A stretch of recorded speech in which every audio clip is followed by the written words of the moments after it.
نحمده ونستعينه ونستغفره ونؤمن به ونتوكل عليه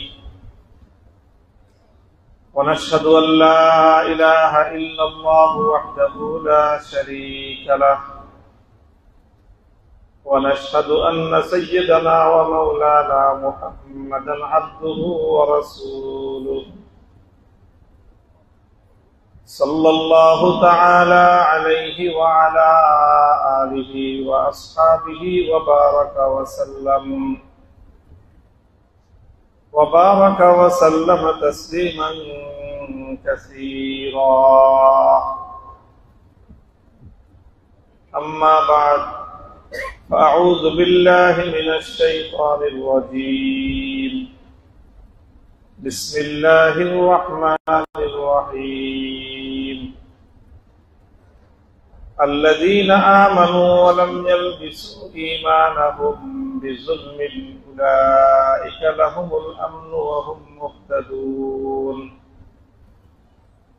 وقال رسول الله صلى الله عليه وسلم: طوبى لمن كان مفتاحا للخير ومغلاقا للشر. بارك الله لنا ولكم في القرآن العظيم، ونفعنا وإياكم بالآيات والذكر الحكيم. اللهم صل على محمد وعلى آل محمد كما صليت على إبراهيم وعلى آل إبراهيم إنك حميد مجيد. اللهم بارك على محمد وعلى آل محمد وعلى إبراهيم وعلى آل إبراهيم إنك حميد مجيد. জামিয়া ইসলামিয়া ইসলামবাগ মাদ্রাসার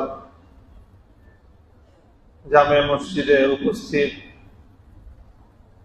হযরত উলামায়ে কেরাম, জামিয়ার সম্মানিত শিক্ষকবৃন্দ, এলাকার মুরব্বী সাহেবান, মুসল্লি ভাই ব্রাদারগণ এবং আমার মাদ্রাসার প্রাণপ্রিয় ছাত্র বন্ধুরা, আল্লাহ পাক রব্বুল আলামিনের শুকরগুজারি আদায় করি যে আল্লাহ রব্বুল আলামিন আমাদেরকে সুস্থ নিরাপদে আল্লাহর দ্বীনের কথা আলোচনা করার জন্য আল্লাহর ঘর মসজিদের মধ্যে একত্রিত হওয়ার, সমবেত হয়ে কিছু সময় অতিক্রম করার তৌফিক দান করেছেন। রব্বে করিমের বড়ই মেহেরবানি। এই জন্য আল্লাহ পাক রব্বুল আলামিনের দরবারে কালেমাতুশ শুকরের হাদিয়া পেশ করি, আলহামদুলিল্লাহ।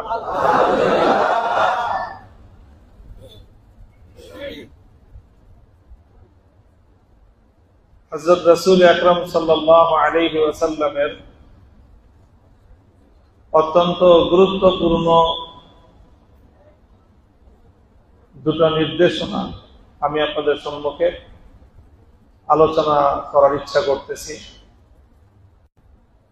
আল্লাহর নবী দুনিয়ার মানুষকে যে শিক্ষা দিয়েছেন, বিশেষ করে যারা নবীর আদর্শকে গ্রহণ করেছেন, যারা মুসলমান, ইসলাম গ্রহণ করেছে, ঈমান কবুল করে মুহাম্মদুর রাসূলুল্লাহ সাল্লাল্লাহু আলাইহি ওয়াসাল্লামের আদর্শের অনুসারী হিসেবে নিজেদের পরিচয় লিপিবদ্ধ করেছে, সেই সকল মুসলমানদেরকে নবী আকরাম সাল্লাল্লাহু আলাইহি ওয়াসাল্লাম উৎসাহ দিয়েছেন একটা বিষয়। বলেছেন, তোমরা সবসময় চেষ্টা করবা তুমি যেন কল্যাণ এবং মঙ্গলের চাবি হইতে পারো, আর অকল্যাণ এবং অমঙ্গলের তালা হইতে পারো। তুবা লিমান কানা মিফতাহান লিল খাইর ওয়া মিফতাহান লিশ শার। আল্লাহ নবী বলেন, শুভ সংবাদ ওই মানুষের জন্য, সৌভাগ্য এবং আনন্দ ওই মানুষের জন্য যে খায়রের জন্য, ভালোর জন্য চাবি হয়, খারাপ এবং মন্দের জন্য তালা হয়। চাবি হওয়া আর তালা হওয়ার অর্থ তো আমরা বুঝি পরিষ্কার। এটা চাবির দ্বারা কোন বদ্ধ জিনিসকে খুলে দেওয়া হয়, আর তালা দ্বারা কোন উন্মুক্ত জিনিসকে বদ্ধ করে দেওয়া হয়। এটা হলো তালা আর চাবি। একজন ঈমানদারকে তালাও হইতে হবে, চাবিও হইতে হবে। যেখানে তালা হইতে হবে সেখানে তালা হওয়া, যেখানে চাবি হইতে হবে সেখানে চাবি হওয়া, এটাই হলো প্রকৃত মুমিনের বৈশিষ্ট্য এবং মুমিনের সিফাত। দেখেন, ইসলাম খুবই ভারসাম্যপূর্ণ একটা আদর্শের নাম এবং প্রতিটি ক্ষেত্রে একটা মধ্যপন্থা, ভারসাম্যপূর্ণ একটা আদর্শের শিক্ষা দেয় ইসলাম। রাসূল আকরাম সাল্লাল্লাহু আলাইহি ওয়াসাল্লামের যারা সাহাবী, নবীর আদর্শে, নবীর রঙে যারা রঙিন, নবীজির আদর্শে যারা উজ্জীবিত, নবীর আদর্শকে যারা ধারণ করেছে, আল্লাহর কোরআন তাদের বৈশিষ্ট্য বর্ণনা করতে গিয়ে বলেছেন, মুহাম্মাদুর রাসূলুল্লাহ ওয়াল্লাযীনা মাআহু আশিদ্দাউ আলাল কুফফারি রুহামাউ বাইনাহুম। তারা একদিকে খুব কঠোর আর একদিকে খুব নরম। একই সাথে কঠোরতা এবং নম্রতা, এই দুইটা বৈশিষ্ট্যকে ধারণ করতে পেরেছিলেন যারা, তারাই হলেন মুহাম্মাদুর রাসূলুল্লাহ সাল্লাল্লাহু আলাইহি ওয়াসাল্লামের সত্যিকার সহচর সাহাবী। কঠোরতার সময় কঠোর হইতে হবে, নম্রতার সময় কোমল হতে হবে। এটা হলো মুমিনেরও বৈশিষ্ট্য। আল্লাহ পাক রব্বুল আলামিন এই দুই বৈশিষ্ট্যের সমন্বয়কে আল্লাহ পছন্দ করেন। তো সেই জায়গা থেকে একজন মুমিন সে যেমনি ভাবে অকল্যাণ, অমঙ্গল, যত মন্দ, যত খারাপ, যত অনিষ্ট, এই সব কিছুর সামনে সে পাহাড়ের মতো বাধা হয়ে দাঁড়াবে। আবার যে কোনো কল্যাণের জন্য, মঙ্গলের জন্য, ভালোর জন্য সে পথ নির্দেশক হয়ে দাঁড়াবে, মশাল হয়ে দাঁড়াবে। আলোর মশাল নিয়ে কল্যাণ এবং মঙ্গলের মিছিলে সে পথ প্রদর্শক থাকবে। আসো, যারা ভালো করতে চাও, যারা কল্যাণ করতে চাও, যারা মঙ্গল করতে চাও, আমি তোমাদের সাথে, তোমাদের সামনে সামনে মশাল নিয়ে সামনে অগ্রসর হব। এইরকম বৈশিষ্ট্য সম্পন্ন মুমিন এবং ঈমানদার মুসলিম সমাজে থাকা চাই। এটাই আল্লাহ নবী বলেছেন, উৎসাহিত করেছেন।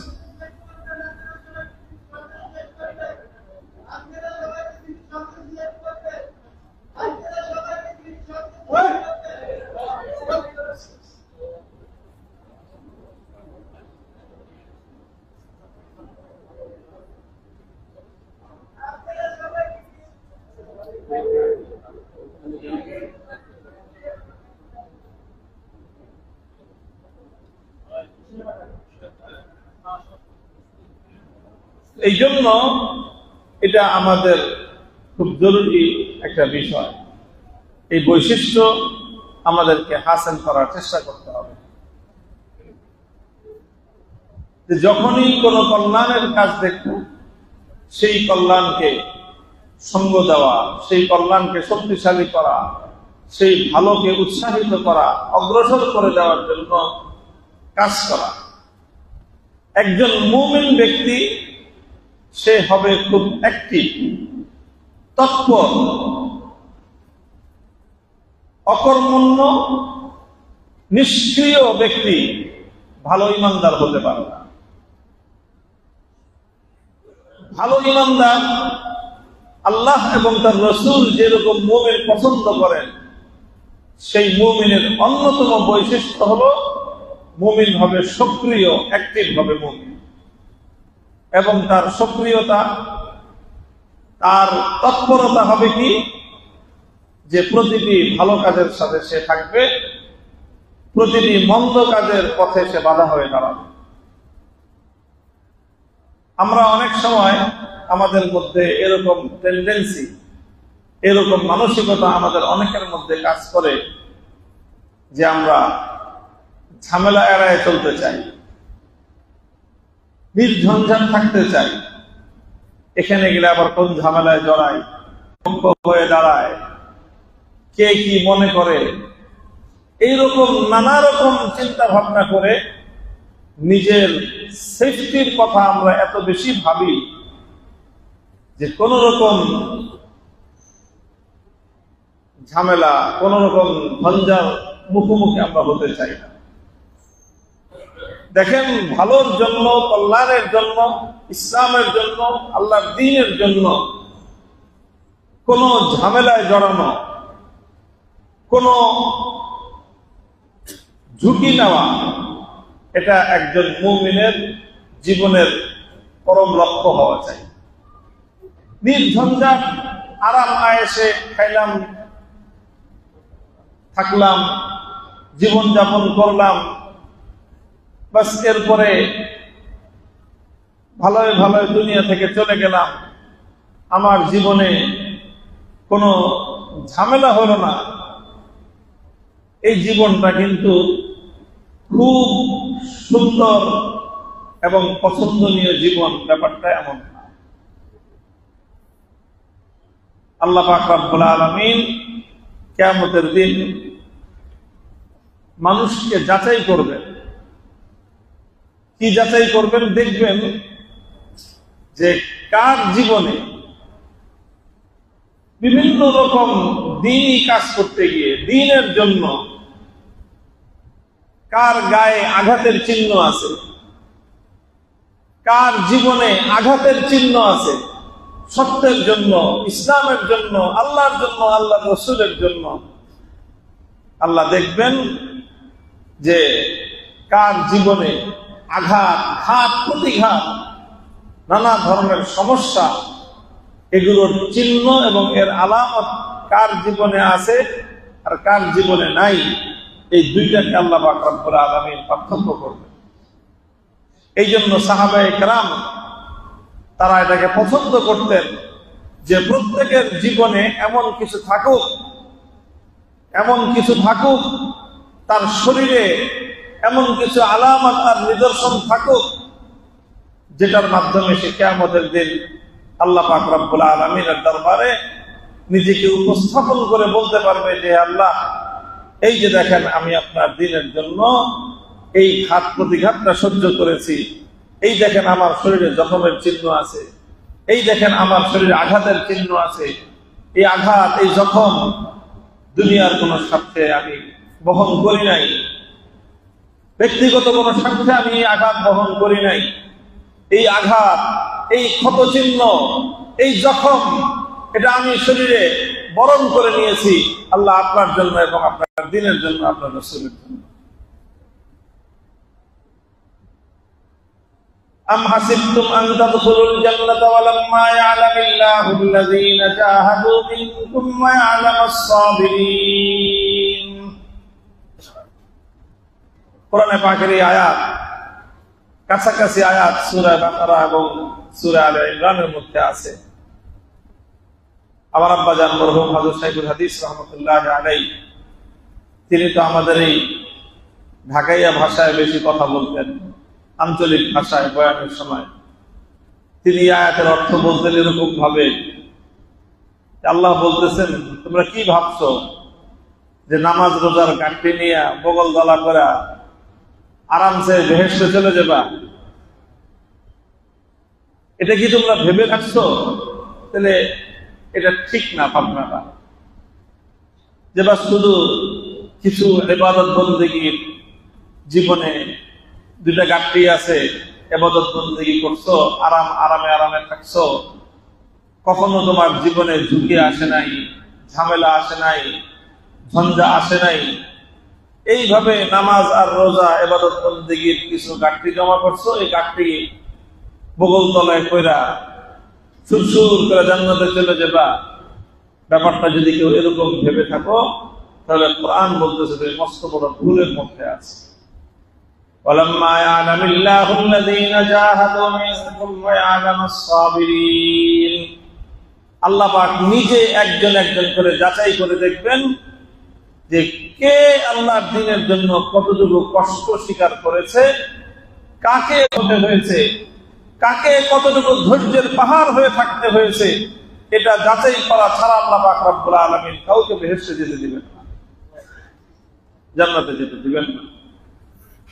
মুহতারাম হাজিরিন, তাফসীরের কিতাবগুলোর মধ্যে আল্লামা ইবনে কাসির রাহমাতুল্লাহি আলাইহি পর্যন্ত ইতিহাসের দুইজন খ্যাতিমান ব্যক্তি, একজন হলেন হাদিস শাস্ত্রের সম্রাট, কিংবদন্তি একজন মহান মুহাদ্দিস এবং ফকিহ আল্লামা আব্দুল্লাহ ইবনুল মুবারক রাহিমাহুল্লাহ। আব্দুল্লাহ ইবনুল মুবারক রাহমাতুল্লাহি আলাইহি তিনি হলেন ইমাম বুখারী রাহমাতুল্লাহি আলাইহির উস্তাদ এবং শেখ, এবং সাধারণ উস্তাদ না, ইমাম বুখারী রাহমাতুল্লাহি আলাইহি জীবনে গুরুত্বপূর্ণ যে কয়জন শিক্ষকের কাছ থেকে বিশেষ শিক্ষা লাভ করেছেন তাদের মধ্যে একজন হলেন আব্দুল্লাহ ইবনুল মুবারক রাহমাতুল্লাহি আলাইহি, যিনি ইমাম আবু হানিফা রাহমাতুল্লাহি আলাইহির একজন খাস শিষ্য। আর ওনার সমকালীন সময়ের আরেকজন বুজুর্গ, যিনি ওই সময়ে এবং ইতিহাসে বুজুর্গ হিসেবে, আমলদার মানুষ হিসেবে মানুষের কাছে পরিচিত ছিলেন, যার নাম হলো ফুযাইল ইবনে ইয়াদ। ইবাদত বন্দেগীর ক্ষেত্রে তার সুপ্রসিদ্ধি ছিল মানুষের মধ্যে। তিনি বাইতুল্লাহ শরীফে, কাবা শরীফে, হারামে থাকতেন, খুব ইবাদত করতেন, ঘন্টার পর ঘন্টা রাতের বেলায় হারাম শরীফে বাইতুল্লাহর সামনে দাঁড়িয়ে তাহাজ্জুদের নামাজ পড়তেন, কোরআনে কারীমের তিলাওয়াত করতেন, রোনাজারি করে কান্নাকাটি করে আল্লাহ রাব্বুল আলামিনের কাছে ফরিয়াদ করতেন, মানুষকে হাদিস শিখাইতেন। কিন্তু ওনার একটা রুটিন ছিল, জীবনের একটা সময়সূচি, যে তিনি নিয়ম করে বছরের কিছু সময় তিনি হাদিসের পাঠদান করতেন।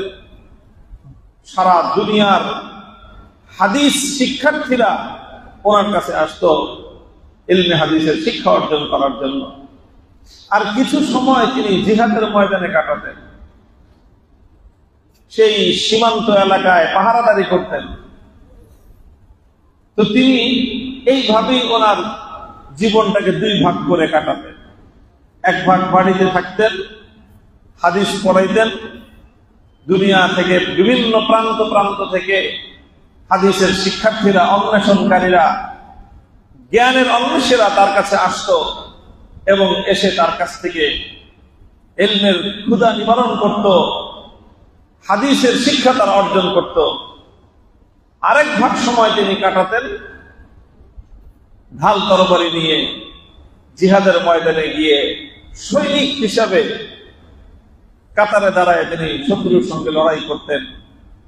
মুসলমানদের রাষ্ট্রের সীমান্ত পাহারা দেওয়ার জন্য তিনি গিয়ে সেই সীমান্ত এলাকায় পাহারাদারি করতেন, যুদ্ধের মুখে দাঁড়ায় থাকতেন। তো তিনি হয়তো কোনো এক রাতে এরকম সীমান্ত পাহারা দিচ্ছিলেন, রাত্রি জাগরণ করে। তখন হঠাৎ ওনার মনে পড়ে গেল ওনার সমকালীন, ওনারই সমপর্যায়ের অন্য একজন বন্ধু, যার নাম হলো ফুযাইল ইবনে ইয়াদ, যিনি কখনো মক্কা শরীফে, কখনো মদিনা শরীফে অবস্থান করে করে ইবাদত করতে থাকে আর আল্লাহ রাব্বুল আলামিনের নৈকট্য হাসিল করতে থাকে, তার কথা মনে পড়ে গেল। মনে পড়লে তিনি ফুজাইল ইবনে ইয়াজের অবস্থার সাথে নিজের অবস্থাটা তিনি কম্পেয়ার করলেন, তুলনা করলেন। তিনি মনে করলেন আমার বন্ধু এখন পৃথিবীর শ্রেষ্ঠ জায়গা মসজিদে হারাম বাইতুল্লাহ শরীফের চত্বরে, সেখানে আল্লাহর সামনে দাঁড়িয়ে পবিত্র কোরআনের কারীমের তেলাওয়াত করতেছে তাহাজ্জুদের নামাজে, হয়তো শরীরে সুগন্ধি মেখে সবচেয়ে সুন্দর কাপড় পরে আল্লাহর ঘরের সামনে দাঁড়িয়ে এক এক রাকাত নামাজ আদায় করতেছেন। আর সে এক রাকাত নামাজে বিনিময়ে লক্ষ রাকাত নামাজের সওয়াব তার আমল নামায় জমা হইতেছে। এত বড় নেক কাজ করতেছেন তিনি, আর আমি কোথায় সেই 1000 মাইল দূরে নিভৃত কোন এক অঞ্চলে, সীমান্ত এক এলাকায়, যেখানে পাশে শত্রুদের দেশ, মুসলমান এবং কাফেরদের দেশের মধ্যখানে দাঁড়িয়ে আমি মুসলিম দেশের সীমান্ত পাহারা দিচ্ছি। রাতের বেলায় তীর তরবারি নিয়ে, ঢাল তরবারি নিয়ে আমি এখানে দাঁড়ায় আছি, আর আমার বন্ধু এই সময় আল্লাহর দরবারে দাঁড়ায় তাহাজ্জুদের নামাজ পড়তেছে, আর এক রাকাতে লক্ষ রাকাত নামাজের সওয়াব কামাইতেছে। আসলে কে কতটুকু করতেছি আমরা? ওনার ইবাদতের এত তো সওয়াব, আর আমি যে ইবাদত করতেছি, আমার এই ইবাদতের আমি যে কাজ করতেছি, ওটার সাথে এটা তুলনা করতে গেলে কার ইবাদতের স্তর কোনটা, এটা তিনি কম্পেয়ার করলেন নিজেই। যেহেতু কোরআন এবং হাদিসের ইলমের ভান্ডার, তিনি জগৎ বিখ্যাত মুহাদ্দিস, কাজেই আল্লাহর কোরআন এবং আল্লাহর হাদিস, ইসলামের জ্ঞানের ব্যাপারে তো ওনার কোনো অভাব নাই, সব বিষয়ই ওনার জানা। তখন তিনি কোরআন হাদিস ঘেটে দুইজনের ইবাদতের একটা তুলনামূলক চিত্র তিনি কয়েকটা কবিতার মধ্যে লিখলেন। কয়েকটা কবিতার মধ্যে তিনি হারাম শরীফে লক্ষ রাকাত নামাজের সওয়াব অর্জনকারী নামাজ, আর মুসলমানদের দেশের সীমান্ত প্রহরা দেওয়ার জন্য রাতের বেলায় নির্ঘুম রজনী পারকারী একজন সৈনিক, একজন মুজাহিদ, এই দুইজনের ইবাদতকে তুলনা করে তিনি তার রেজাল্ট লিখলেন নিজের হাতে, এবং একটা কবিতা আকারে লিখে ফুজাইল ইবনে ইয়াজ নামক বিশ্ববিখ্যাত আবেদ, জাহেদ, পরহেজগার একজন আল্লাহওয়ালা, তিনি তার কাছে চিঠিটা লিখে পাঠিয়ে দিলেন। বললেন যেটা সবাই বুঝবে না, এটা বুঝতে হলেও অনেক বড় মাপের আলেম হইতে হবে। ফুজাইল ইবনে ইয়াজকে আব্দুল্লাহ ইবনুল মুবারক রাহমাতুল্লাহ আলাইহি লিখলেন, ইয়া আবিদাল হারামাইন লাউ আবসারতানা, ইয়া আবিদাল হারামাইন লাউ আবসারতানা লা আলিমতা আন্নাকা বিল ইবাদাতি তালাবু আও মান কানা খাইলুহু তাতাবু ফি বাতিল রিবহিন فخيولنا يوم السبيحة تتبع فخيولنا يوم السبيحة تتعب أو من كان تخزب خده بدموعه فنحورنا بدمائنا نتخضب لا يستوي غبار خير الله في أنف امرئ وادخال نار تلهب ولقد جاءنا من مقال نبينا قول صحيح صادق لا يكذب لا يستوي غبار خير الله في أنف امرئ وادخال نار। তিনি কয়েকটা কথা মৌলিকভাবে পার্থক্য নির্ণয় করলেন। প্রথম যে কথাটা বললেন যে হে হারাম শরীফের ইবাদতকারী, আমার যুগের শ্রেষ্ঠ ইবাদতকারী বন্ধু ফুজাইল ইবনে ইয়াজ, তুমি একটা ইবাদত করতেছো, আমি একটা ইবাদত করতেছি। তোমার ইবাদত হলো তুমি আল্লাহর সামনে দাঁড়িয়ে সিজদা করতেছো, তাহাজ্জুদের নামাজ পড়তেছো, ঘন্টার পর ঘন্টা দাঁড়িয়ে আল্লাহর কোরআনের তেলাওয়াত করতেছো পবিত্র বাইতুল্লাহর সামনে দাঁড়িয়ে, আর একই সময়ে আমি জীবনের ঝুঁকি নিয়ে শত্রুর সামনে বুক পেতে দিয়ে ইসলাম এবং মুসলমানদের ভূখণ্ডকে হেফাজত করার জন্য আমি সীমান্তে দাঁড়িয়ে ইবাদত করতেছি। তোমার ইবাদতের চূড়ান্ত মুহূর্ত যখন আসে, তুমি যখন চূড়ান্ত আবেগে চলে আসো, তখন আল্লাহর সামনে তোমার চোখের অশ্রুতে তোমার বুক ভেসে যায়। আর আমার ইবাদতের বৈশিষ্ট্য হলো এই, আমার যখন ইবাদতের চূড়ান্ত মুহূর্ত আসে, তখন আমার চোখের অশ্রুতে বুক ভাসে না, বরং আমার বুকের রক্ত দিয়ে মুসলমানদের জমিন চিন্তিত হয়। তোমার আর আমার ইবাদতের মধ্যে বড় একটা পার্থক্য হলো এই যে তোমার ইবাদতে আল্লাহর পক্ষ থেকে অনেক সওয়াব দেওয়ার ওয়াদা আছে, কিন্তু আল্লাহর পক্ষ থেকে এমন ওয়াদা নাই যে তোমার ওই ইবাদতের মাধ্যমে জাহান্নামের আগুন তোমাকে স্পর্শ করতে পারবে না, এমন কোনো নিশ্চয়তা নাই। কিন্তু আমি আল্লাহর রাস্তায় মুসলমানদের দেশ, মুসলিম ভূখণ্ড, মুসলিম আগামী প্রজন্মের জন্য ইসলামকে নিরাপদ রাখার জন্য যে ইবাদত করতেছি, এই ইবাদতের উপর আল্লাহর পক্ষ থেকে ওয়াদা আছে যে ব্যক্তি আল্লাহর জন্য, আল্লাহর দ্বীনের জন্য, মুসলমানদের জাতীয় স্বার্থকে রক্ষা করার জন্য এভাবে রাতের বেলায় জাগ্রত থেকে মুসলিম ভূখণ্ড পাহারা দিবে, তার শরীরে জিহাদের মাঠের যে ধূলিকণা লাগবে, এই ধূলিকণা যার গায়ে লাগবে, সেই গায়ে কোনোদিন জাহান্নামের আগুন স্পর্শ করতে পারবে না। এই সবগুলো দেখে হে ফুজাইল ইবনে ইয়াস, তোমার ইবাদতের সাথে যদি তুমি আমার ইবাদতকে তুলনা করো, তাহলে তুমি নিজেই সিদ্ধান্ত নিতে বাধ্য হবা যে আমার ইবাদতের সামনে তোমার ইবাদতটা খেলনা মাত্র। মুহতারাম হাজিরিন, এটা একটা ইতিহাস। আব্দুল্লাহ ইবনুল মুবারক রাহমাতুল্লাহি আলাইহি মুসলিম জাতির জন্য একটা আল্লাহর পক্ষ থেকে, উম্মতের পক্ষ থেকে পেশ করার মতো, উপস্থাপন করার মতো এক যুগান্তকারী চরিত্র হলো আব্দুল্লাহ ইবনুল মুবারক রাহমাতুল্লাহি আলাইহি। আজ বিশেষ করে আমি মুসলমানদেরকে কথা বলবো যে ঘরে ঘরে মুসলমানদের সেই সন্তান জন্ম হওয়া দরকার।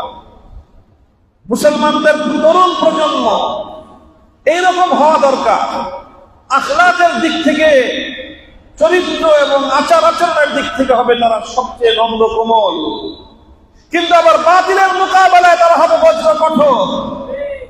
তারা নিজেদের মধ্যকার অসহায়, দারিদ্র পীড়িত, কষ্ট ক্লিষ্ট মানুষের জন্য তারা হবে উদার, তারা হবে দয়াদ্র। আবার যে কোনো অন্যায়, যে কোনো জুলুম, যে কোনো বৈষম্যের বিরুদ্ধে তারা হবে এক একজন অগ্নি পুরুষ। এইরকম মুসলমান ঘরে ঘরে জন্ম হওয়া উচিত। এই আব্দুল্লাহ ইবনুল মুবারক রাহমাতুল্লাহি আলাইহি তিনি একদিকে ইসলামের জন্য, আল্লাহর দ্বীনের জন্য এইভাবে হাদিসের মসনদ রেখে, হাদিসের দর্শ স্থগিত করে দিয়ে বছরের অর্ধেকটা সময় জিহাদের ময়দানে অতিক্রম করতেন। আবার যখন হাদিসের মসনদে বসতেন, তো ইমাম বুখারীর মতো বড় বড় জগৎ বিখ্যাত মুহাদ্দিসরা তার সামনে হাঁটু গেড়ে তার কাছ থেকে হাদিসের শিক্ষা অর্জন করার জন্য বসে যেত। কোথায় মুসলমানদের ঘরে আজ সেই সকল সোনালী সন্তান? এক সময় আমাদের এই ঢাকাবাসী দেখেছে, এই পুরাতন ঢাকায় মুফতি দ্বীন মুহাম্মদ রাহমাতুল্লাহি আলাইহির মতো মানুষরা থাকতো, যারা এক মসজিদে বসতেন। এই পুরাতন ঢাকায় চকবাজার, বেগম বাজার, মৌলভী বাজার, এই সমস্ত জায়গায় জায়গায় মসজিদগুলোর মিম্বারে যার কোরআনের কারীমের তেলাওয়াত এবং কোরআনের তাফসীরে গুঞ্জরিত হতো মসজিদগুলো, গোটা এই অঞ্চলের মানুষ সেই ধরনের বুজুর্গদের কাছ থেকে কোরআনের আলো তারা হাসিল করত। আবার যখন প্রয়োজন হতো সত্যের ঝান্ডাকে সমুন্নত করার জন্য, মুফতি দ্বীন মুহাম্মদ রাহমাতুল্লাহি আলাইহি গর্জে উঠে বলতেন, আইয়ুব খান, তোমাদের কথা ইসলাম চলবে না। লালবাগ মাদ্রাসা থেকে, উলামায়ে কেরামের পক্ষ থেকে, শামসুল হক ফরিদপুরের পক্ষ থেকে দ্বীন এবং ইসলাম সম্পর্কে যে সিদ্ধান্ত দেওয়া হবে, সেই সিদ্ধান্তই জাতি অনুসরণ করবে। এইরকম মানুষ আল্লাহ রাব্বুল আলামিন মুসলিম জাতির মধ্যে যখন তৈরি করেন, মুসলমানরা যখন এইরকম ব্যক্তিরা মুসলমানদের ঘরে ঘরে জন্ম নেয়, তখন আল্লাহর দ্বীন সঠিক অবস্থার উপর থাকে এবং মুসলমানদের মধ্যেও সঠিক আদর্শ, সঠিক চিন্তা এবং চেতনা বাস্তবায়িত হয়। আমাদের প্রত্যেকের এটা প্রয়োজন। দারুল উলুম দেওবন্দ যখন প্রতিষ্ঠিত হয়েছিল, দারুল উলুম দেওবন্দ স্বাভাবিক অবস্থায় প্রতিষ্ঠিত কোন শিক্ষা প্রতিষ্ঠান নয়, বরং দারুল উলুম দেওবন্দ ইতিহাসের একটা ক্রান্তিকালে একটা ঐতিহাসিক লক্ষ্য এবং উদ্দেশ্যকে পূরণ করার জন্যই প্রতিষ্ঠা লাভ করেছিল।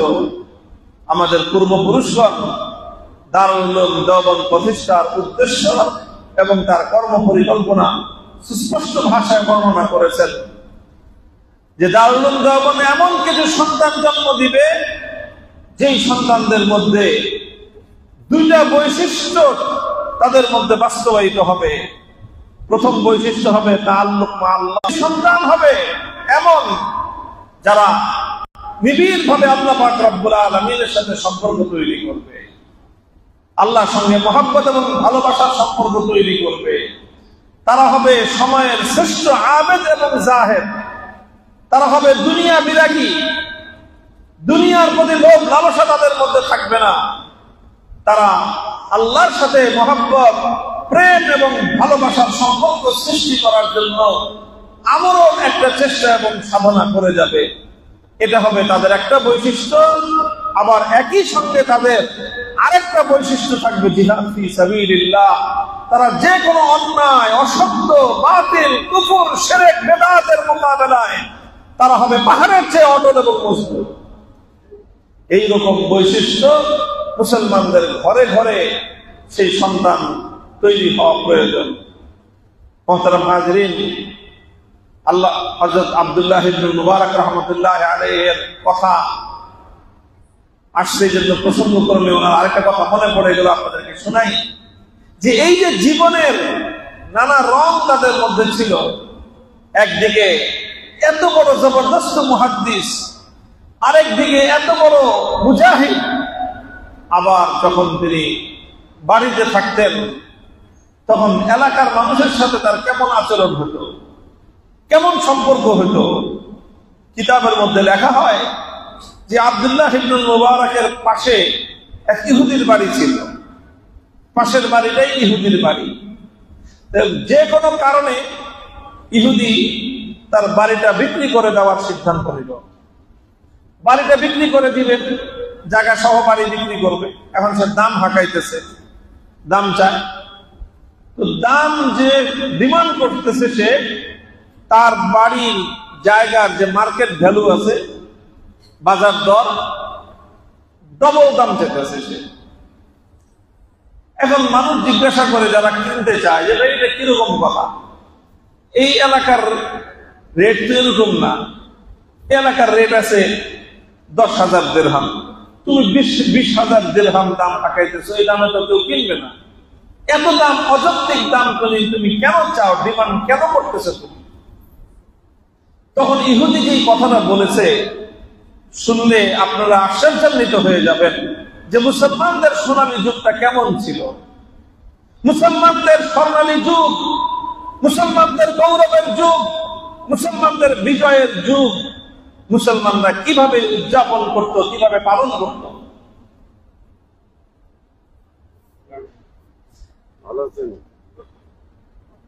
ইহুদি বলল যে দেখো, আমিও জানি আমার এই বাড়ির দাম মার্কেটে এত বেশি নাই, এটা আমি জানি, এবং আমি যে কতটা বেশি দাম চাচ্ছি সেই অনুভূতিও আমার আছে।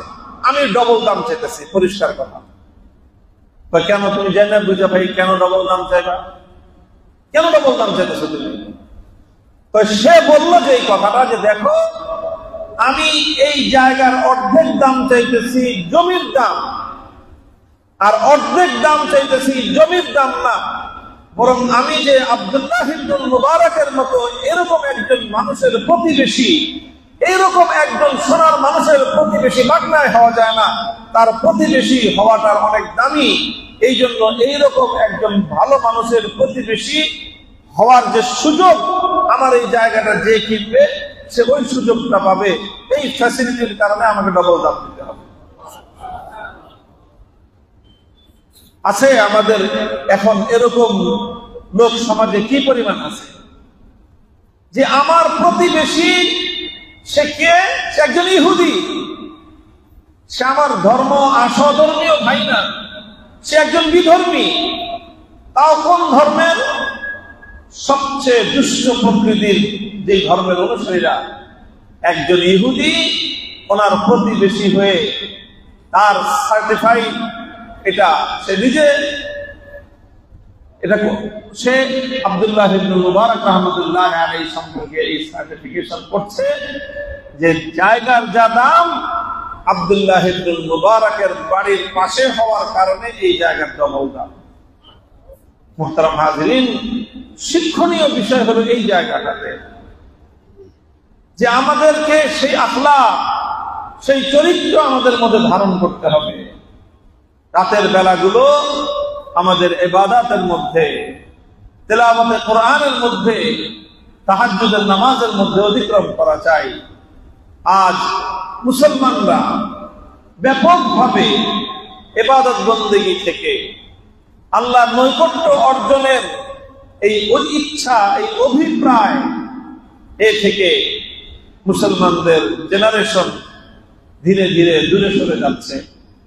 সাধারণ মানুষ এক সময় আমাদের এই অঞ্চলগুলিতে এমন সাধারণ মানুষ পাওয়া কঠিন ছিল যারা হাফিজ হুজুর রহমতুল্লাহ আলাইহির সাথে সম্পর্ক না রাখত, যারা পীরজি হুজুরের কাছে না যেত, যারা শামসুল হক ফরিদপুরি রহমতুল্লাহ আলাইহির সাথে গভীর সম্পর্ক রাখত না, এমন মানুষ এই এলাকার আপনাদের যারা জেনারেশন আছেন, স্থায়ী অধিবাসী, আপনাদের দাদাদের খবর নিয়ে দেখেন যে তারা প্রত্যেকেই কেউ হয় হাফিজ হুজুরের সাথে সম্পর্ক রাখতো, না হয় পীরজি হুজুরের মুরিদ ছিল, না হয় শামসুল হক ফরিদপুরি রহমতুল্লাহের শিষ্য ছিল। এবং মানুষ সাধারণ মানুষ হতে পারে, কিন্তু তাদের মধ্যে দ্বীনি জজবা, দ্বীনের জন্য প্রেরণা সেই পর্যায়ের ছিল। এবং তাদের ঘরেই, এইরকম সাধারণ মানুষের ঘরেই জন্ম নিত শাইখুল হাদিস আল্লামা আজিজুল হক। শাইখুল হাদিস আল্লামা আজিজুল হক কোন জবরদস্ত বড় কোন আলেমের ঘরে জন্ম নেয় নাই, অনেক বড় উচ্চ শিক্ষিত কোন মানুষের ঘরে তিনি জন্ম নেন নাই। তিনি এমন একজন মানুষের ঘরে জন্ম নিয়েছিলেন যিনি খুব শুদ্ধ করে কোরআনে পাকের তেলাওয়াত শেখার সৌভাগ্য পান নাই। সেই লোকটার মেহনত এবং তার আন্তরিকতার বরকতে আল্লাহ পাক রব্বুল আলামিন যুগের একজন আল্লামা আজিজুল হক আল্লাহ জাতিকে উপহার দিয়েছিলেন। আমরা শুনেছি শাইখুল হাদিস আল্লামা আজিজুল হক রাহমাতুল্লাহ আলাইহির মুখে অসংখ্যবার তার বাবার কথা। তিনি বলতেন যে যখন এই আমার বাবার কথা বলতেছে আল্লামা আজিজুল হক রাহমাতুল্লাহ, বয়স যেমন 6 বছর 7 বছর, তখন নিয়ে গেছেন শামসুল হক ফরিদপুরি রহমতুল্লাহ আলাইহির কাছে, গিয়ে বলছে, হুজুর দিয়ে দিলাম পোলাটারে আপনার কাছে, এটা আপনি আপনার মন মতো করে নেন। এই যে বাস দিছেন, যে দিছেন শামসুল হক ফরিদপুরি রহমতুল্লাহ আলাইহি সেইভাবেই তাকে গড়ে তুলেছেন। এবং নিজের সন্তানকে একজন আল্লাহওয়ালার কাছে, একজন আলেমের কাছে সুপর্দ করে নিজের ভিতরে যে তৃপ্তি, যে হিম্মত এবং যে উৎসাহ তার জীবন থেকে পাওয়া গিয়েছে। বহুবার এই ঘটনার আমরা বিবরণ দিয়েছি। আমরা শাইখুল হাদিস আমার আব্বাজান রহমতুল্লাহ আলাইহির মুখে অসংখ্যবার এই ঘটনা শুনেছি। যখন এই যে বড়কাটরা মাদ্রাসা, তখন তো ঢাকার মধ্যে এটাই বড় মাদ্রাসা, একমাত্র বড় মাদ্রাসা। লালবাগ মাদ্রাসা তখনও হয়ই নেই। 1942-43 সালের দিকের ঘটনা। তো ওই সময়ে বড়কাটরা মাদ্রাসায় পড়াশোনা শেষ, এখন দেশের পড়াশোনা শেষ, এখন বাইরে গিয়ে আর একটু ভালো করে পড়াশোনা করতে হবে। তো খবর নিছেন যে কোথায়, তো জানা গেছে যে তখন তো একই দেশ, ব্রিটিশ আমল, 1940 সালে ঘটনা বলতেছি। ব্রিটিশ আমলে সেই ভারতে আল্লামা শাব্বির আহমদ উসমানী রহমতুল্লাহ আলাইহি তার কাছে পড়তে যাবে সন্তান, দারুল উলুম দেওবন্দে পড়বে 1 বছর, শাব্বির আহমদ উসমানী রহমতুল্লাহ এর কাছে পড়বে, এই পড়াশোনার জন্য গেছে। তো আমার দাদা খবর নিছে যে এই পরিচিত জনদের মধ্যে কারো সন্তান বিদেশে পড়ে কিনা। তখন তো আমাদের দেশ থেকে বিদেশ মানে হলো বিলাত বলতো ওই সময় মানে লন্ডন ছিল তখন সবার স্বপ্নের শহর। তো বাংলাদেশ থেকে, এই অঞ্চল থেকে কিছু কিছু মানুষ উচ্চ শিক্ষার জন্য, হায়ার ডিগ্রির জন্য লন্ডনে যায়। তো বিশেষ করে ব্যারিস্টারি পড়ার জন্য যায়, ল নিয়ে উচ্চ ডিগ্রি নেওয়ার জন্য, ব্যারিস্টারি পড়ার জন্য লন্ডনে যায়। তো আমাদের দাদার দূর সম্পর্কের এক আত্মীয় এরকম তার ছেলে লন্ডনে পড়তো, ব্যারিস্টারি পড়ার জন্য গেছে। তার কাছে গেছেন, যে খবর নিছেন তোমার পোলারে মাসে কত টাকা খরচ দাও। বড় লোকের ছেলে লন্ডন গেছে পড়তে, তো বলছে আমার ছেলেকে প্রতি মাসে 50 টাকা করে খরচ দিই। 1940 সালের ঘটনা বলতেছে, আজ থেকে 85 বছর আগের কাহিনী। আমার দাদা সিদ্ধান্ত নিল যে বেটা, তুই যদি তোর পোলারে 50 টাকা করে দেস ব্যারিস্টারি পড়ার জন্য, আমার পোলা তো বুখারী শরীফ পড়তে গেছে, তো ওর পড়া এবং ওর শিক্ষা, ওর এই জ্ঞান, ওর এই এলেমের দাম তো ওর এই ব্যারিস্টারির চেয়ে 1000 গুণ বেশি। তুই যদি বেটা 50 টাকা দিতে পারস, আমি 100 টাকা দিব। আমি 100 টাকা দিব আমার ছেলের জন্য। কেন? ছেলের কি 100 টাকা লাগে? না, 100 টাকা তো লাগে না। ওই সময়ে 1940 সালের ঘটনা বলতেছি, 40-42 সালে, তখন একজন মানুষের পড়াশোনার জন্য সর্বোচ্চ খরচ প্রয়োজন হতো 5 টাকা। 5 টাকা প্রয়োজন হতো। ওই সময়ে যারা মোটামুটি স্বাবলম্বী সচ্ছল পরিবারের ছেলেরা দেওবন্দে পড়ত, তাদের জন্য 5 টাকাই এনাফ ছিল। 5 টাকা করে মাসে প্রয়োজন হতো। আমার দাদা আমার বাবার জন্য মাসে পাঠাইতো 100 টাকা। 100 টাকার কচকচা একটা নোট, নতুন সুন্দর কচকচা নোট, এটা রাইখা দিত আগের 1 মাস থেকে পকেটে, বুক পকেটে। আর মানুষের দেখা হইলে হয়তো এই যে 100 টাকা দিয়ে আমার পোলারে আমি দেওবন্দে পড়াই, তোমরা তো বিলাতে পড়াও, আমার পোলারে আমি দেওবন্দে পড়াই, এরকম গর্ব নিয়ে বলতেন। আর মাস শেষ হওয়ার আগেই রেজিস্ট্রি ডাকে 100 টাকা পাঠায় দিতেন। দেওবন্দের সেই ডাক মাস্টাররা জানতো যে আজিজুল হক নামে কোন এক ছেলে জমিদারের পোলা হইল, বাপে প্রতি মাসে রেজিস্ট্রি করে 100 টাকা পাঠায়। এটা বলার উদ্দেশ্য হলো অন্য কিছু বলা না, আসলে ওরকম যে কোটিপতি ছিলেন ব্যাপারটা এরকম না। এমনি সচ্ছল মানুষ ছিলেন, ব্যবসায়ী মানুষ ছিলেন আমার দাদা, আর অশিক্ষিত সাধারণ মানুষ ছিলেন। কিন্তু তার ভিতরে একটা দিন সম্পর্কে, কোরআন এবং হাদিসের এলেমের ব্যাপারে মনের ভিতরে একটা বিশাল উচ্চ ভাবনা ছিল তার ভিতরে। আল্লাহর দ্বীন নিয়ে তার মনের মধ্যে একটা গৌরব ছিল। নিজেকে তিনি মনে করতেন যে আমার হাদিসের এলেম শিখতেছে, আমার ছেলে হলো এই জগতে সবচেয়ে সৌভাগ্যবান এবং আমার ছেলে এই জগতের সবচেয়ে উচ্চ শিক্ষিত। এই আত্ম উপলব্ধিটা তার ছিল। এবং তিনি 100 টাকা পাঠাইতেন শুধু এই জন্য, যাতে দুনিয়ার সাধারণ শিক্ষার সামনে, দুনিয়ার অন্য কোন জ্ঞানের সামনে আল্লাহর কোরআন এবং নবীর হাদিসের শিক্ষার মর্যাদা যেন একদম খাটো না হয়ে যায়। এই জন্য তিনি সন্তানকে সেইভাবে গড়ে তুলবার জন্য এই উদ্যোগ নিয়েছিলেন। মুহতারাম হাজিরিন, আমি যে কথা বলতেছিলাম আর লম্বা আলোচনা করব না। মাদ্রাসার ছাত্রদের জন্য আমার এই পরামর্শ, সাধারণ মানুষের জন্য আমার এই পরামর্শ, মাদ্রাসার যারা তালিবুল ইলম, যারা কোরআন এবং হাদিসের শিক্ষা অর্জন করছে, অনেকেই আছে মাদ্রাসার শিক্ষার্থীদেরকে ভালোবাসে, স্নেহ মমতা করে। তবে সেই স্নেহ মমতার মধ্যে এক ধরনের করুণার দৃষ্টি থাকে। করুণা, করুণা বুঝেন না? করোনা না, করুণা মানে দয়া করতেছে। ভিক্ষা দেওয়ার সময় ভিক্ষুকের প্রতি আমাদের যে মনোভাবটা থাকে যে নে তোরে, তোমাকে আমি ভিক্ষা দিচ্ছি, তোমাকে আমি খয়রাত দিতেছি, এটা একটা মনোভাব থাকে। আর আরেকটা থাকে, আপনি 10টা টাকা দিচ্ছেন একজন ভিক্ষুককে, আবার ওই 10টা টাকাই দিচ্ছেন আপনার নাতিকে। মনে করেন নাতি আইসা ধরছে, বা দাদা নানা আইসক্রিম খাবো, টাকা দাও। আপনি আপনার নাতিকেও 10 টাকা দিচ্ছেন, ভিক্ষুক আইসা বিরক্ত করতেছে, তারও 10 টাকা দিচ্ছেন।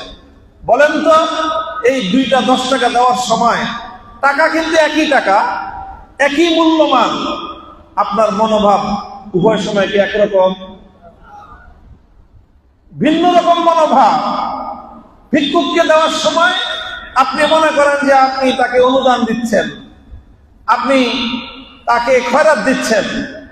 আর সন্তানকে দেওয়ার সময়, নাতিকে দেওয়ার সময় আপনার বুকটা আনন্দে ভরে উঠে যে আমার নাতি আমার কাছ থেকে টাকা নিয়ে আইসক্রিম খাবে। আমি এই কথাটাই চিৎকার করে জাতিকে বলতে চাই, এবং আমার মাদ্রাসার সন্তানদেরকেও বলতে চাই, যাদেরকে আল্লাহ পাক অর্থনৈতিক সম্পত্তি দিয়েছে, আপনারা মাদ্রাসার শিক্ষার্থীদেরকে, মাদ্রাসাকে অনুদান দিবেন, সহযোগিতা করবেন। তবে দান খয়রাত করার মানসিকতা নিয়ে নয়, বরং নিজের সন্তানকে কলিজা দিয়ে ভালোবাসার মানসিকতা নিয়ে করবেন। তাহলে আপনাদের মাদ্রাসাগুলো থেকে শেখুল হাদিস আল্লামা আজিজুল হক জন্ম নিবে, তাহলে আপনার মাদ্রাসা থেকে শামসুল হক ফরিদপুরি জন্ম নিবে। যে শামসুল হক ফরিদপুরি এই পাকিস্তানের সময়কার লৌহ শাসক আইয়ুব খানের সামনে দাঁড়ায় বলতে পারেন, তো আইয়ুব খান, টাকা দিয়ে গরু ছাগল কেনা যায়, শামসুল হক ফরিদপুরিকে কেনা যায় না। এই কথা বলার হিম্মত কোন রাজনীতিবিদের হয় নাই। আইয়ুব খান যার সাথে কথা বলতেই ভয় পাইত, না জানি হুজুর কি বলে, না জানি হুজুরকে আমি কেমনে ফেস করতে হয়।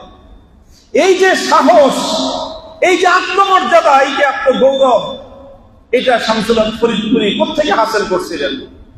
বিপুল পরিমাণ বিদ্য বৈভবের মালিক ছিলেন। ঢাকার শহরে তো ওনার 1% জমি ছিল না, ওনাকে দিছিল একজন। এই যে ফরিদাবাদ মাদ্রাসা, ঢাকার শহরের প্রায় সবচেয়ে বড় জায়গা নিয়ে মাদ্রাসা, সবচেয়ে দামি জায়গা ছিল তখন এই মিল ব্যারাকের পাশে, সদরঘাটের পাশে। ওনার একজন ভক্ত ওনাকে জমিটা দিয়ে দিয়েছেন।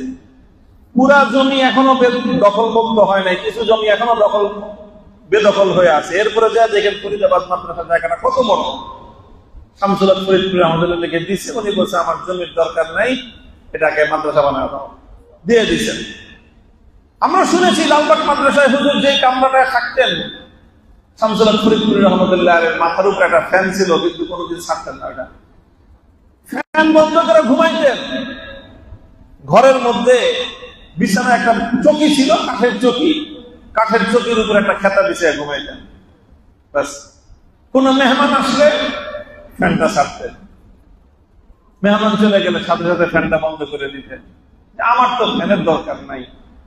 নিজের জীবনের আরামের জন্য একটা পাখার বাতাস পর্যন্ত যারা প্রয়োজন মনে করে নাই, এসি তো দূরের কথা। অথচ এমন প্রয়োজন ছিল না। উনি চাইলে তো কখনই ওনার ঘরটাকে সোনা দিয়ে বান্ধা দেওয়ার মতো মানুষ ছিল, কিন্তু থাকতেন এরকম গরিবানা হালাতে। কিন্তু সেই গরিবানা হালাতের থেকেও ওনাদের যে হিম্মত, ওনাদের যে প্রভাব এত বেশি ছিল।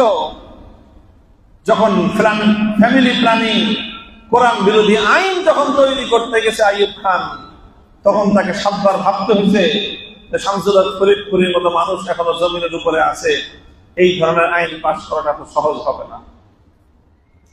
মুহতারাম হাজিরিন, এই সন্তান আমাদের ভিতর থেকে জন্ম দিতে হবে, তৈরি করতে হবে। আর ওরকম সন্তান আমার মধ্যে আর আপনার মধ্যে তৈরি হবে কিভাবে? যখন আমরা আমাদের সন্তানকে সেই সম্মান এবং সেই গৌরব আর সেই মর্যাদা যখন আমি দিব, তখন আমার সন্তান ওরকম হবে। আমি যখন আমার মাধ্যমে আচরণ করব, যেরকম আচরণ আমি আমার সন্তানের সাথে, আমার নাতির সাথে আমি করি।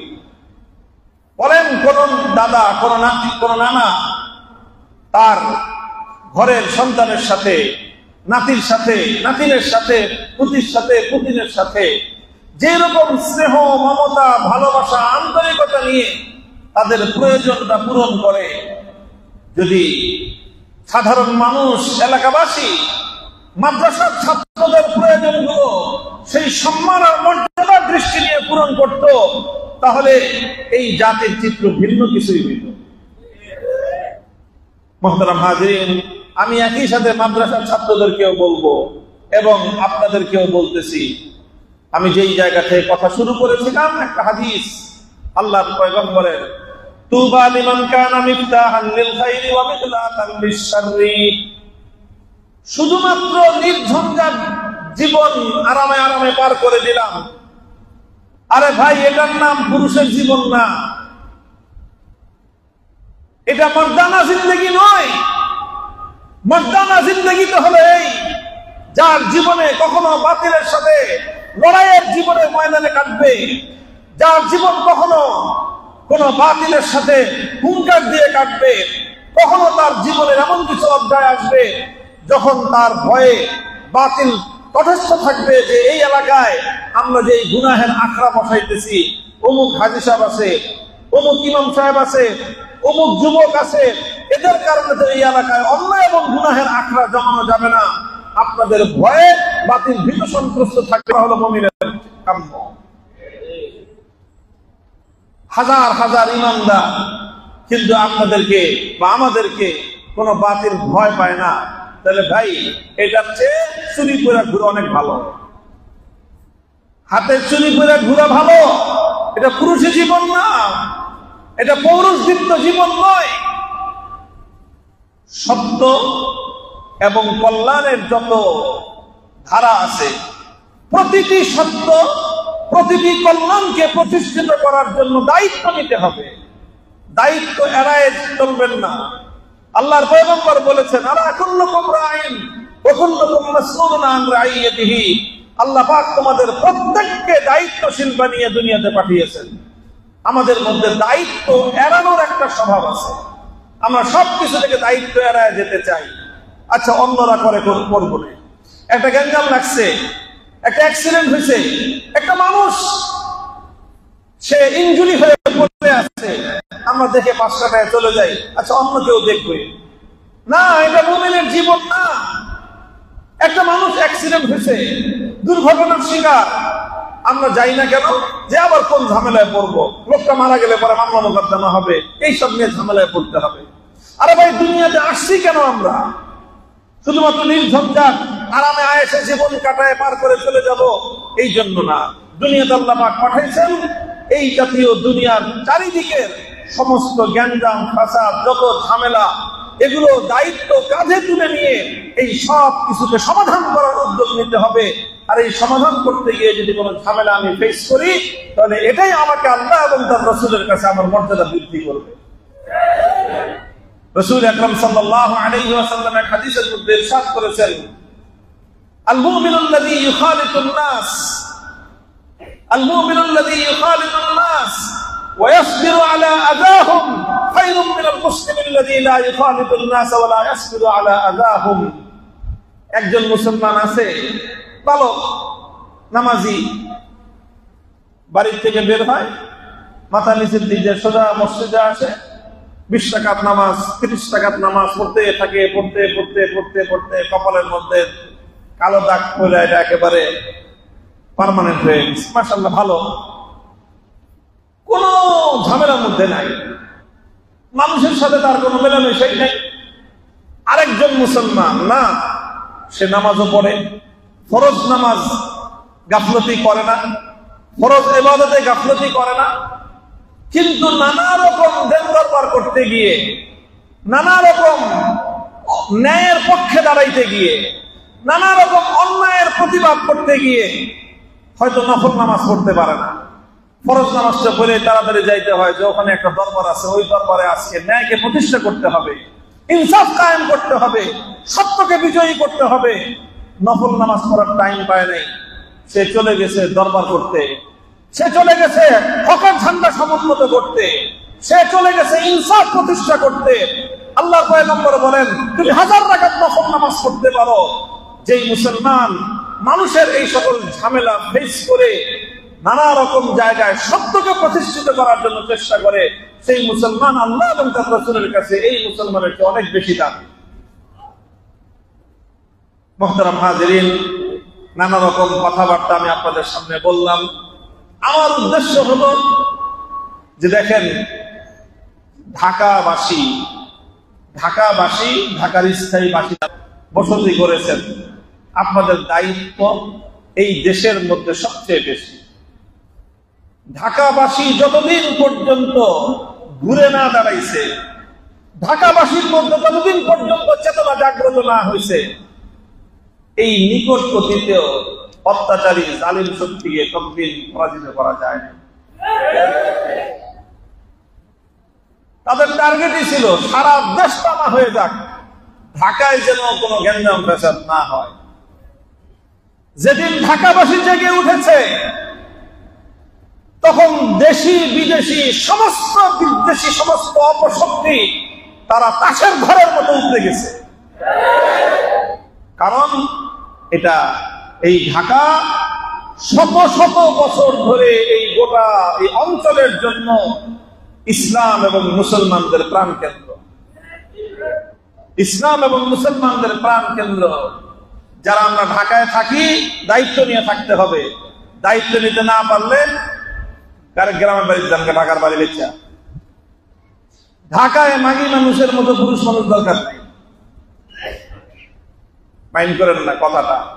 মহিলা মানুষ আছে, তারা থাকবে, কিন্তু এই মাগি মার্কা পুরুষের ঢাকায় দরকার নাই। পুরুষ মানুষ কিন্তু হাতে চুরি দিয়ে ঘুরে, কানের মধ্যে বালি পরে ঘুরে, চুলের মধ্যে খোপা বেটনা ঘুরে। এইরকম পাবলিক এই ঢাকার শহরে দরকার নাই। ঢাকার শহরে দরকার হলো যে মুসলমানদের শহর, এই পৃথিবীতে একমাত্র শহর যেই শহরের উপাধি মসজিদের শহর। এটা কত বড় গৌরব এবং কত বড় অহংকারের বিষয় জানেন আপনারা? ঢাকার শহর only one city in the whole world, এমনকি পবিত্র মক্কা মদিনা নগরীর উপাধি মসজিদের নগর নয়। একমাত্র শহর পৃথিবীতে যেই শহরকে মসজিদের শহর বলা হয় সেটা ঢাকার শহর। এই ঢাকার শহরকে, তার ঐতিহ্য এবং তার অবদানকে সহই আমাদের হেফাজত করতে হবে। ঢাকার শহরকে যদি তার ঐতিহ্য সহ ঠিক রাখতে পারেন, শুধু বাংলাদেশ না, এই গোটা দক্ষিণ পূর্ব ভারত মহাদেশের সবকিছু তার আপন জায়গায় ঠিক থাকবে। মুসলমানরা মাথা উঁচু করে বেঁচে থাকবে, গৌরবের সাথে ইসলাম এবং মুসলমানের বৃহত্তর অঞ্চলে টিকে থাকবে। আর ঢাকা শহর যদি মুসলমানদের সেই গৌরব হারায়, তাহলে মনে রাখবেন, শুধু ঢাকা নয়, শুধু বাংলাদেশ নয়, বৃহত্তর এই অঞ্চলের ইসলামের গৌরবের পতাকা ভুলুণ্ঠিত হয়ে যাবে। এই জন্য আমি খুব ভালো করে সতর্ক করি আপনাদেরকে, শত বছরের ইতিহাস পড়েন, শত বছরের ইতিহাস পড়েন।